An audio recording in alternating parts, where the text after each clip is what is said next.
Hi everyone, welcome to my YouTube channel everyone. म चाहिँ आज अलिक चाँडो छुट्टी भएर एउटा सानो भ्लग बनाउन गइरहेको छु। धेरै पछि भ्लग बनाउँदैछु। म चाहिँ यो गर्मी छ तैपनि फुल टी-सर्ट लगाएको छु किनकि यहाँ ग्लोभ्स पनि बोकेको छु। एकछिनपछि थाहा हुन्छ, भिडियो हेर्दै गर्नु होला किनकि यहाँ काँडाले भिज्नु सक्छ क्या। काम अलि चाँडो सितेर आज अलिक फ्रेस भएको छ, हावा पनि अलिक शीतल पनि आइरहेको छ। यो अहिले मैले टिप्ने बेलामा क्यामेरा बढाउनको लागि पुगिरहेको छु। यहाँदेखि चाहिँ लगभग 5-10 मिनट माथि जङ्गलमा सफर गरेपछि त्यहाँ पुगिन्छ। जस्ट बेरी हन्टिङ भनेको चाहिँ के भन्ने नेपालीबाट ऐसेलु टिप्न जाँदैछु म। यहाँको चाहिँ यहाँदेखि चाहिँ बाटो छैन। अब यहाँदेखि बाटो चाहिँ आफूले खोज्दै जानुपर्छ। कतिको फल्यो अब हेर्दै जाऊँ। म चाहिँ यो कतिको फलेको रहेछ। भेना आइपुग्नु ठन्डै रहेछ भेना। ए रक्सी त के हुन्न होला।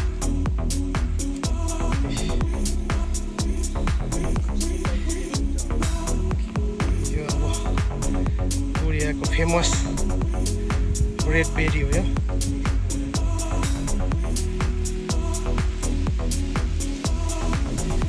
हातमा चाहिँ के भयो ल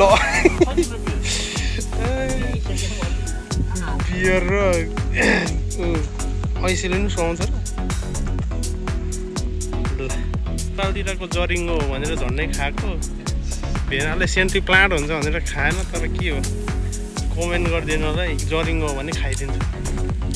लास्ट रहेछ खाने खोला सुकेछ अहिले। गाह्रो छ हो कोरियामा पनि। पानी लिनु आउँ त्यहाँ आउनुपर्छ कुवामा।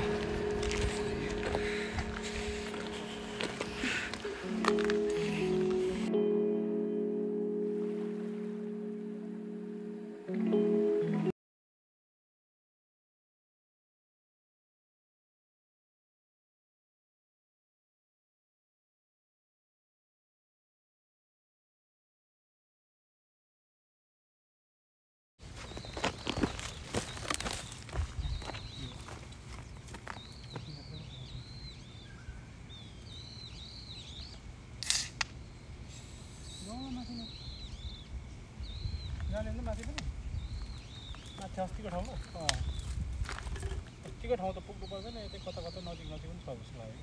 यही नै छ नि।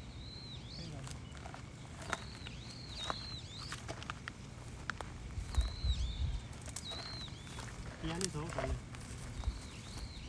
ठुलो पनि मासतिर चाहिँ अलिक मजाले घाम लाग्छ। त्यो ठुल्ठुलो जस्तो लागिरहेको छ। अस्ति गएको ठाउँ पनि एउटै बोटबाट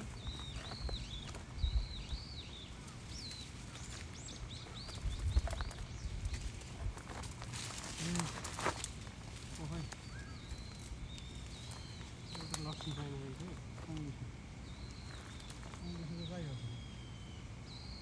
धेरै काँडा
र ऊ त्यहाँ चाहिँ दामी फलेछ झुप्पा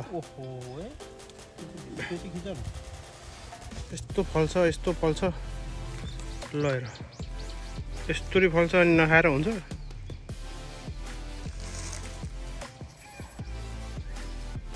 हामी अब के बनाउँदैछौँ त भाइ यसको वाइन चट्ट लाएर खाएर देखाइदिनुपर्छ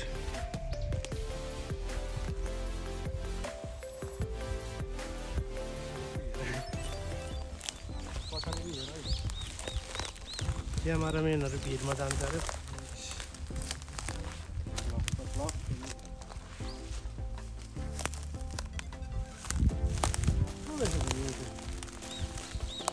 टिप्ने हो हरि बनाएर जाने हामी चाहिँ ऐसेलो हन्टिङ भन्छ यसलाई चाहिँ ऐसेलो हन्टिङ गर्न आएको आज त धेरै ऐसेलो मर्ने भयो त फेरि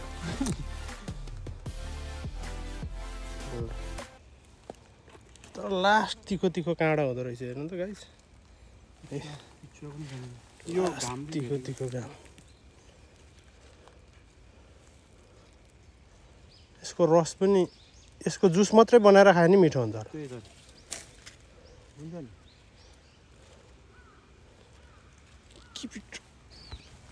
चाहिँ यहाँ चाहिँ अब सिमसाग रोप्ने प्लान गर्दैछु सिमसाग यो चाहिँ सिमसाग एरिया हुन्छ अहिले नै अर्डर दिइहाल्दा केही फरक पर्दैन 1 वर्षपछि देखाउँछु अब यो मुहान देखाउ न हाम्रो पानी फुटेको कुवा बनाउनु पर्छ क्या यहाँ भाइ खनेर पानी यस्तो छ एउटा कुवा बनाएर यहाँ मृगले पानी खानु आउँछ यहाँ बनाउनु पर्छ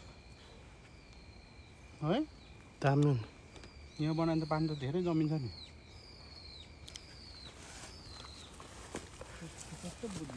यो सबै जग्गा हाम्रै हो तल खेती गरिनु अस्तिमा त किनेको यहाँको विशालु भागो केटा भागो साउन्ड सुन्नुहोस् है गाइस ग्याटिस बनाइरहेको छु नि मैले के को लबरको अनि हाम्रोमा त्यो अनि पेनको बाँधेर लबर ल्याउँछ नि त देखेको छैन ओरिजिनल हुन्छ त्यो लबरको कम्काउँदाखेरि पनि डह्रो हुन्छ यत्रो मोटो हुन्छ लबरको अब हन्टिङ गर्न आउनु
यो ऐसेलु यहाँ छिटो फलेछ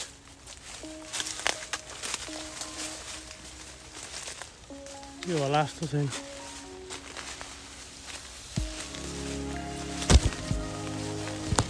यही हो नि ऐसेलुको बोट पुरै उ भइसक्यो ऐसेलु छैन यहाँ माथिल्लोमा हो नि त्यहाँको चाहिँ सबै झर्ने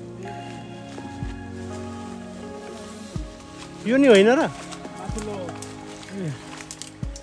ओहो हामी यस्तोमा गएर हन्टिङ गर्नुपर्छ कम गाह्रो छ यो दुम्सी हिँड्ने बाटो गाई ल मान्छे हिँड्ने आइस छैन नि सब फलेर झरिसक्छ आम्मामामामा इस्कुस घारी त सही हुन्थ्यो सेट इस्कुस फल्ने बेला चाहिँ सही हुन्थ्यो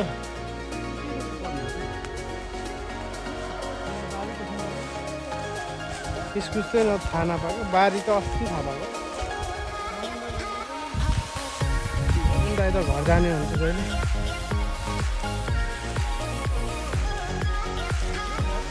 भएन रहेछ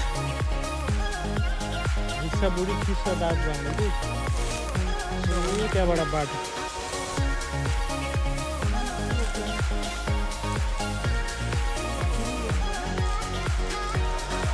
बसेर इस्कुस त यहाँ त लडी लडी हुन्छ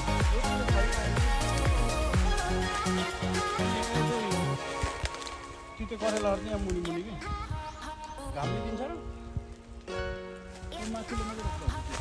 चिसो नै छ त यो जग्गा त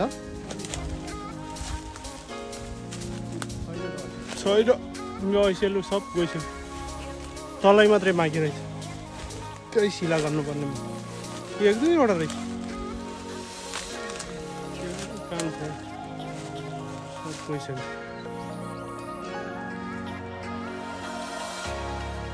हाम्रो चाहिँ भएन यो भएन अब रिटर्न ब्याक गर्छौँ यो चाहिँ हाम्रो नर्सरी छैन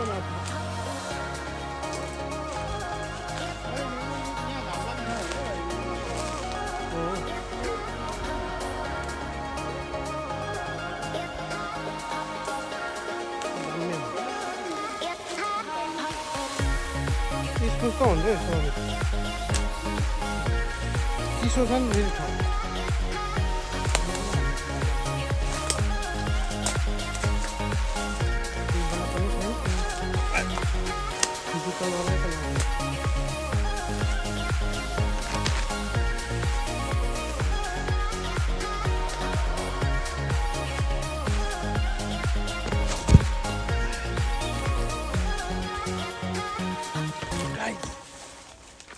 चाहिँ अब जङ्गलबाट निस्किसक्यो है त यो सानो सानो दाना चाहिँ हाम्रो फ्रुट्सहरू हो अब यसलाई चाहिँ 6 महिनापछि खाने हो यहाँ अलिअलि रहेछ